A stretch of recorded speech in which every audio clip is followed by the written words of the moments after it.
গাঢ় নীল রঙের অপরাজিতা ফুল দেখে বিমোহিত ফুলপ্রেমীরা এবার সেই ফুলের সঙ্গে চায়ের মিশ্রণে ভিন্ন স্বাদের দারুণ এক কম্বোচা বানিয়ে সাড়া ফেলেছেন দুই যমজ।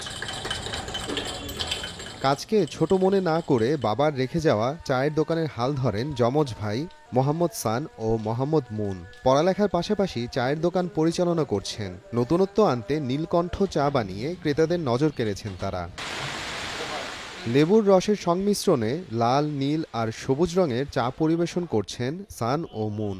অন্যান্য চায়ের পাশাপাশি এই নীলকণ্ঠ চায়ে মুগ্ধ চা প্রেমীরা। এখানে অপরাজিতা ফুল দিয়ে বিভিন্ন রঙের কালার দিয়ে আপনার চা তৈরি করা হয়। এখানে ফুলের কালারের মিশ্রণে বিভিন্ন রকম চা হয়। সকাল সন্ধ্যা চা, নীলকণ্ঠ ফুলের চা, অপরাজিতা চা, লেবু চা, এগুলা সবই এখন নতুন ভ্যারাইটিজ আইটেম তৈরি হচ্ছে। আমার বন্ধু সানমুন নতুনত্ব কিছু চা আবিষ্কার করেছে, নীলকণ্ঠ সকাল সন্ধ্যা।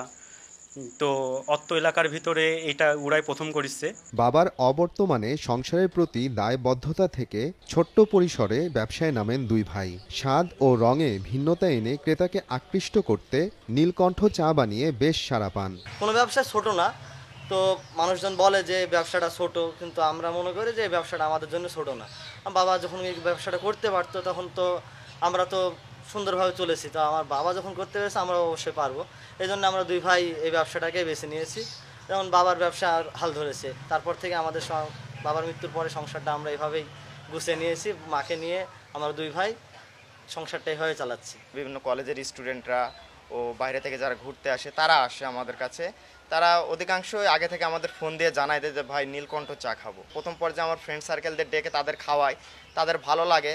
তারা এগুলো সোশ্যাল মিডিয়ায় আস্তে আস্তে আপলোড দিতে থাকে যে সানমুনের কাছে এই চা পাওয়া যাচ্ছে। আস্তে আস্তে মেহেরপুরের মানুষজন যখন জানে যে আমার কাছে এই চাটা পাওয়া যাচ্ছে, তখন প্রতিনিয়তই লোকজন ভিড় করতে থাকে আমার দোকানে। সান ও মুনের কাছ থেকে নীলকণ্ঠ চায়ের মতো আরও কিছু নতুনত্ব প্রত্যাশা এই শিক্ষকের। চাকরির খোঁজে না ছুটে, নিজের জীবনটাকে নষ্ট না করে নিজে উদ্যোক্তা হয়ে দেশ তথা জাতির উন্নয়নে গুরুত্বপূর্ণ ভূমিকা রাখার জন্য আমি সবাইকে আহ্বান জানাচ্ছি। সেই সাথে আমি সানমন টি স্টলের উত্তরোত্তর সাফল্য কামনা করছি। সান ও মুন মেহেরপুরে ৫ নম্বর ওয়ার্ডের চক্রপাড়া এলাকার বাসিন্দা। জেলার বড়বাজারের কাঁচামালের আড়ত সংলগ্ন দোকানটিতে সাধারণ ক্রেতাদের পাশাপাশি ভিড় বাড়ছে তরুণদের।